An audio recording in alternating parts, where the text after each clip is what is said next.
Alors bonjour, toi qui m'écoutes. Bonjour à tous les followers. J'espère que vous allez bien.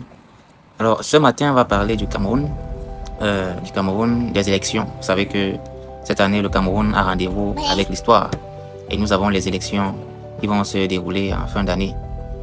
Euh, Pourquoi est-ce que je parle de ce sujet aujourd'hui? Parce que je pense que c'est l'un des sujets les plus importants pour tout citoyen camerounais, tout ressortissant du Cameroun, toute personne qui a ses origines au Cameroun, parce que nous connaissons tous la situation qui est celle du pays. Nous connaissons les problèmes que rencontre le pays. Un pays qui a en majorité jeune, mais avec tellement de chômage, des problèmes d'eau, d'électricité, des problèmes d'emploi, des problèmes. Et les gens ont vraiment du mal à survivre. Ça, nous devons avoir l'honnêteté de le reconnaître. Dernièrement, même le problème des poubelles. Vous voyez. Donc, une ville comme Yaoundé, la capitale, a des sérieux problèmes pour pouvoir évacuer les poubelles. Donc, c'est pour dire, en fait, que le pays traverse des moments qui sont très, très délicats. Et au point où la plupart des jeunes ont choisi de sortir, de partir, d'aller à l'étranger pour avoir l'espoir de meilleures conditions de vie.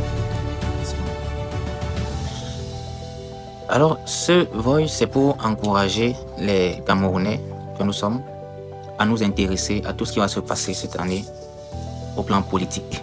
Vous savez, la société camerounaise a été tellement dépolitisée. La jeunesse a été dépolitisée à tous les niveaux. On a tout fait pour que le peuple camerounais ne s'intéresse pas à la chose politique. La politique a toujours été vue comme quelque chose de sale, de macabre, quelque chose de mauvais. Et ça a toujours été ça, la propagande qui s'est fait autour de ça. Au point où aujourd'hui les jeunes ne veulent rien savoir. Et on aura beau crier, on aura beau dire des choses, mais on ne peut pas totalement le leur reprocher. Parce que qui a appris aux jeunes à faire de la politique? À quel moment est-ce qu'on les a ne serait-ce qu'impliqués? À quel moment est-ce qu'on les a intégrés? Vous savez, si vous naissez dans une famille où les parents donnent l'impression que c'est eux c'est eux qui doivent tout faire, vous n'avez pas votre mot à dire, ben, vous allez comprendre que c'est votre place. S'ils ne vous ont pas appris à contribuer, s'ils ne vous ont pas appris à vous écouter, à écouter ce que vous aviez à dire, à prendre votre opinion par rapport à tel ou tel sujet, par rapport à telle ou telle orientation, vous grandissez avec la pensée que votre avis ne compte pas, avec la pensée que vos choix, votre vision n'a pas de valeur. Donc, c'est un peu ce sentiment dans lequel les jeunes se trouvent, c'est-à-dire on a l'impression que, avec ou sans nous, le pays va se faire. Avec ou sans nous, la vie va avancer. Nos prédécesseurs, nos aînés, ne nous ont pas souvent intégrés dans la chose politique. Mais dans ce temps-là, nous devons nous-mêmes comprendre que l'avenir du pays dépend de nous, dépend de comment est-ce que nous nous comportons dans les grands événements comme celui des élections. Alors, pour ne pas être trop long, j'aimerais encourager les jeunes à s'intéresser à la chose politique. Et intéressons-nous au débat politique. Intéressons-nous aux grandes questions de la nation. Cherchons à comprendre notre histoire. Personne ne viendra le faire à notre place. Personne ne prendra la responsabilité qui est la nôtre, parce que c'est désormais notre responsabilité. Quand tu es enfant, tu es soumis à tout ce que les parents te disent. Mais quand tu atteins la majorité, tu es responsable de tes choix et tes décisions. C'est pour ça que même pénalement, même juridiquement, tu commets un acte, tu vas répondre. Okay? Donc, la citoyenneté, c'est notre responsabilité. Alors concrètement, qu'est-ce qu'il faut faire? Comme je l'ai dit, il faut commencer à s'intéresser à tout ce qui est débat politique. Il faut s'intéresser à toutes les candidatures, parce qu'il y a plusieurs candidats qui sont en liste. Il faut s'intéresser à leur programme politique. Qu'est-ce qu'ils offrent? Quelle est leur offre? Ok, c'est de manière générale. Quelle est leur offre? Quel est leur parcours? Ok, est-ce que vous avez le sentiment que c'est des personnes qui peuvent apporter quelque chose au pays? Ne vous mettez pas derrière quelqu'un juste sur la base de votre tribu, sur la base du repli identitaire, juste parce que peut-être la personne parle bien, elle s'exprime bien. Il faut aller au fond des choses. Et ça, c'est comme je dis, c'est notre responsabilité. C'est à nous de chercher, c'est à nous de faire ces recherches-là. Je sais que ça aussi, ça a un coût. Mais c'est un prix que nous devons payer, en fin de compte. Okay? Nous devons nous inscrire sur les listes électorales et nous devons nous rassurer que nos noms figurent en temps voulu dans la liste. Nous devons suivre tout ce qui se fait. Nous devons communiquer aussi. Okay? Je pense que tous les jeunes ont un téléphone Android pour la plupart. Nous avons des TikTok.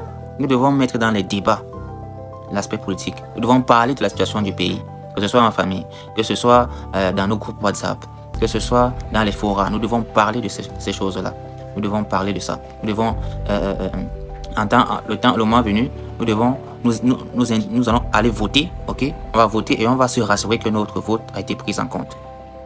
C'est ça qu'il est question. Et nous allons continuer à parler de ces choses. Mettons un peu de côté toute la distraction. Parce qu'on n'a jamais eu de cesse de nous distraire. La musique, le foot, tout ça, c'est bien, c'est pas mauvais. Mais ce que je veux dire, à chaque chose son temps. Et le temps dans lequel nous trouvons aujourd'hui, c'est un temps où il va falloir être vigilant. Il va falloir être aux aguets. Il va falloir être prudent. Ok? Sinon, on risque de se retrouver encore à subir les mêmes choses, les mêmes problèmes. Les élections, ce n'est pas seulement les présidentielles, mais aussi les élections au niveau local. Ok? Nos décisions peuvent influencer à ce niveau-là. Et de plus en plus, moi j'encourage les jeunes à oser, à prendre des risques en politique.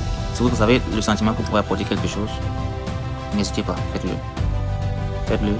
Et maintenant, les autres, nous n'avons pas besoin de nous tirer dessus maintenant. Ceux qui sont dans l'opposition là, je vois des partisans d'un tel qui tirent sur un tel, qui veulent salir absolument la réputation d'un tel au détriment d'un tel. Vous devez savoir que ce jeu-là ne nous avance pas, ça ne nous aide pas. Parce que chaque fois que vous le faites, si vous êtes pour un candidat et que à cause de cela vous devez dénigrer absolument les autres candidats, vous mettez à dos tous leurs partisans. Ils ne verront pas vous, ils verront le candidat que vous défendez. Et ils risquent de le punir à cause de vos propos. C'est comme si vous tirez une balle dans le pied. Maintenant, il ne faut pas se méprendre et il ne faut pas se tromper et se fier à tout ce que vous voyez sur Internet, parce que sur Internet, il y a beaucoup de faux comptes. Il y a des gens qui sont là juste pour faire ce jeu-là, de cogner les têtes entre les candidats pour que on ait l'impression qu'il y a de la cacophonie, de la mésentente au niveau des candidats de l'opposition. Mais c'est un jeu qui est bien organisé, mais vous ne devez pas être naïf et tomber dans ce piège-là. Ok? Donc, vous avez le droit de défendre celui que vous voulez, celui que vous avez choisi, qui que ce soit, mais dans le respect également des autres, sans avoir absolument à tirer, même si ce que vous dites est vrai. Sachez que quand vous le dites, parce que c'est pas parce qu'une chose est vraie que forcément c'est une autre cause. Okay? Elle peut être vraie, mais si vous avez l'impression que ça ne sert pas à votre cause, ça ne sert à rien, tout simplement. Donc merci de m'avoir suivi et je vous reviens très prochainement avec de nouvelles vidéos.